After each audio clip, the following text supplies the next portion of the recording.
Okay Deb, what we've got here is quite an interesting shot. There's some interesting foreground down here. The tide's retreating, so you've got to be aware of what the water's doing. There's some interesting things happening in the sky over there. Very bright day. Perhaps wouldn't normally be shooting middle of the day, but with the use of filters, we'll show you how we can get over the fact we've got a sky that's going to blow out and we'll lose the highlights. But with the grad filters and a big stopper, we can make an interesting shot. So you can utilise all the day then? By yeah, we can use most of the day. The ideal time is morning and evening, but with the filters, we can maximise our time out on location. So what I've done, I've set the camera up, we've got the foreground there. I've done a frame already, I've metered for the foreground, recomposed the camera, and the shot that we have so far, if you look at the back of the camera, is the sky is blown out because we've metered for our foreground, so we need a grad filter. Okay? The way to decide on which grad you're going to use, there's 1 stop, 2 stop and 3 stop, and there's soft edge and there's hard edge. So what would you choose here then? Hard edge to start with because we've got a nice level horizon, okay, shooting out to sea, lovely level horizon, so hard edge grad, and by metering for the foreground, metering for the sky, the difference will be 1, 2 or 3 stops. Jeremy, how do you actually meter for this then? How do you work out which grad to put on the camera? Okay, so we know which grad we're going to look at. You meter for your foreground, so all you do, point the camera down, meter for your foreground. In this instance, it's 125th of a second at f11. Right. So you then meter for your sky. So all you do, move the camera, point it at the sky, and you meter, so just meter through there, and it's 500th at f11. So 500th to 250th to 125 is 2 stops. So you need a 2-stop filter. Okay, easy. But don't forget, you then have to recompose your image. So just bring the camera back down and recompose, and then to put the actual 2-stop filter onto the front of the camera, you need the Lee adapter ring and the Lee filter holder. The adapter ring is just a metal disc, but the easiest way to put that onto the lens is to take it out of the holder and just screw it onto the front there. Okay, and then the holder will just clip into there like so. Okay, so that's nice and secure. Okay, so you'd have a different ring according to what lens you had on. The beauty of the system is if you have different size, different diameter lenses, you only have to buy the adapter ring and not a new filter or a new holder for every lens. Okay Deb, so what we're going to do, the holder is on, so we're going to look at putting the grads in. It's very simple. Grads kept in a very nice little pouch, and in the middle is my 0.6, which is a 2-stop hard edge grad. Okay. And very simply, with either live view or through the viewfinder, the filter goes into a slot. Make sure you don't cross slot them so they are parallel. And through the viewfinder, I'm a bit old fashioned, so I like to use the viewfinder rather than live view. All I do is slide the grad down until the grad line on there is showing through the viewfinder. If you'd like to have a look, you will see where the grad is now sat on the horizon. Okay, and the grad will stay in there with friction, so you can let go and it won't fall through. Okay, so all you do is lower your grad. Now what the grad is doing is in effect is darkening the sky. The sky was 2 stops brighter than our foreground, so the filter is making the sky 2 stops darker than it really is, and you're balancing the exposure of the foreground with the sky. So all we need to do is mirror up, protect the lens and the filter, and fire. And then on the back of the screen you can now see that the foreground is the same as the sky, purely by the use of the grad.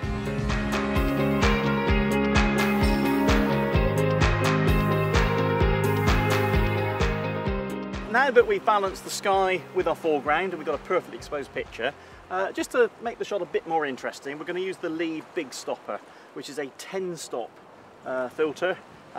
It's not neutral, it has a blue cast to it, which we can overcome by adjusting the white balance.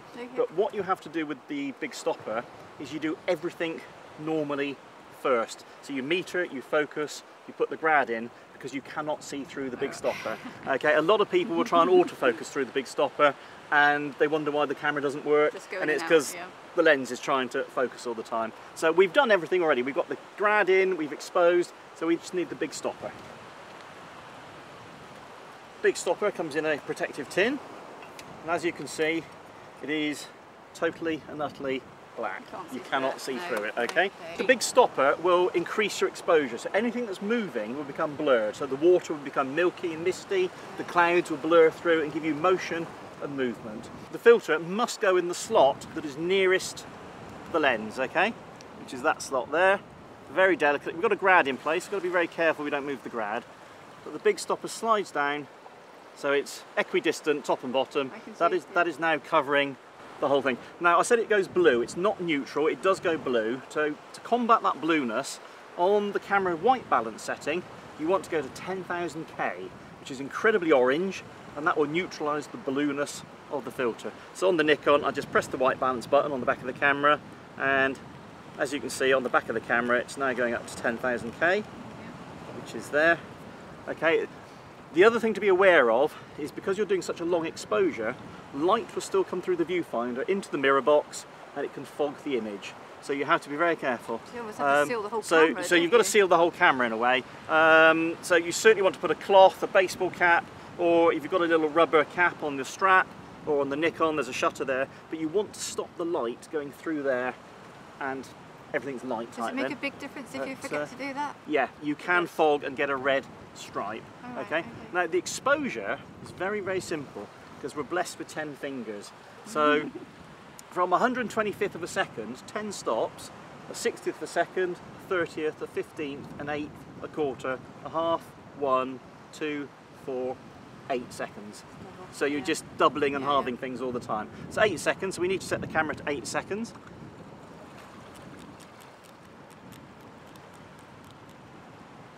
Camera's now set to 8 seconds, so all we need to do is mirror up, and just to protect the filter and the camera from the high sun, just shield the top of the filters and fire for 8 seconds.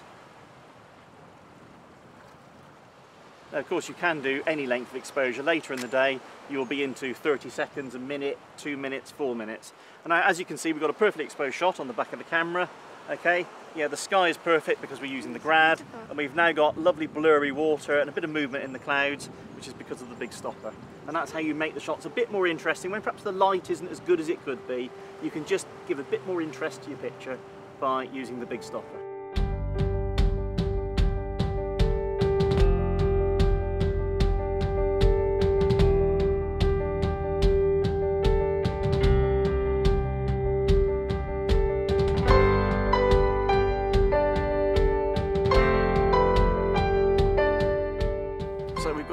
Really nice scene here, woodland interior, path running off into the distance. Yep. We've metered, we've got a lot of top light coming in, and so we just need to see which filters will enhance our picture. So what do you think is the best filter for this scene then?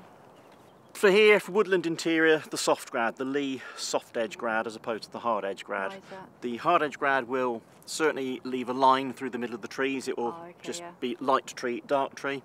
The soft grad is so soft it will just run up through the trees into the horizon, and you won't notice the change, but it will affect the sky and the exposure in the sky. So we'll look at the soft edge grad to start with, and then to boost the colours we'll look at a warm-up filter as well. But to start with, soft edge grad. It's a bit cold, yeah. The light is beginning to go, so we just want to sort of give the colours a bit more warmth, a bit more oomph. So first things first is the soft edge grad. Okay. So soft edge grad, as you can see, nowhere near as hard as the hard edge grads, much subtler, okay? Yeah. So all you have to do is into the holder and looking through the viewfinder, just take it down. If you want to have a look through, we've got a sort of a horizon where the trees go light to dark. And also the filter doesn't have to be absolutely level. We have a line through the trees that's at an angle, so the filter can go at an angle. Okay. So we've metered, we know the sky is that little bit brighter, so all we have to do now is mirror up, and always just protect the top of the filter because there's a lot of top light. And we can now see we've got a shot where the sky is that bit better, but we've got no lines running through the trees. All, but you? the colour's a bit dull, so we need to warm the shot up. So with an overall filter, we've got an 81A. It's a slight yellowy brown tinge to it. Okay. So if we just look through against the leaves and stuff, it just gives it that bit more warmth. Yeah. So again, with the grad, slide it down, make sure it's covering the whole of the lens, and that will take approximately 1/3 to 2/3 of a stop exposure. So you just need to open the camera up 2/3 of a stop, and again mirror up, protect the filters, and as you can see, compared with the previous shot, much warmer, much richer, and the colours are much nicer.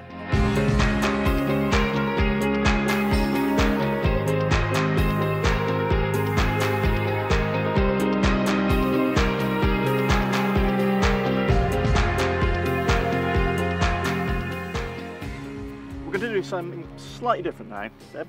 Earlier on we were using a holder with 2 slots on. We're now going to use a holder with 3 slots on. So you can use more grads, more filters, more coloured filters. So it goes on exactly the same way as before. And we've already metered, so over to you. My go now then.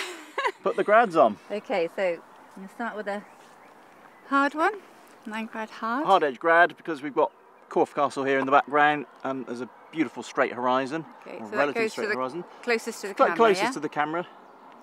And just look through the viewfinder, bring it down to your horizon. Yep, done that. And if you're happy with that, Yeah. so if we now use a 0.6 soft grad, so we're going to put a soft edge grad on, as well as our hard edge grad. Next slot over. Yep. Okay, you've got to be very careful, because this side you've got it in the front slot, that side you've got it in the middle slot. So if you just pull the filter out, it's a very easy mistake to make when you're using more than one slot. And again, if you look through the viewfinder, you'll see where the grad comes down. Yep.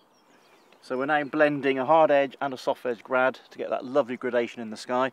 And because it's quite sort of cold, not much colour, to liven up the greens and give us some oomph to the sky, we're going to use a Coral 6 grad. That's one. Now, wouldn't you have problems with vignetting? You're okay, depends on your focal length. We're at 35mm, so 3 slots isn't going to vignette. If you were using a 16mm, yes, you would actually start to vignette. And what we're doing here, if you slide it down a bit more, we're actually using a grad filter, but we're using the whole of the colour space over the lens. And I can see that warms it up straight away looking through here. Yeah. So that's great. And what we're going to do is just adjust the exposure very slightly, because the coral will take about 1/3, 2/3 of a stop out of the shot. So we just need to, on the camera, just increase the exposure on there to compensate for the filter. And then it's just a question of, don't forget, protect the top of the filters from any sunlight. Forgot that. Yep, that's good. And click. That's the mirror up, and the second click is the shot. And then we check the back of the camera, and we check the histogram, and everything looks really good. We've got warmth in the shot, we've got depth, we've got detail in the sky, and we've brought mood to the shot, which is what we're trying to do.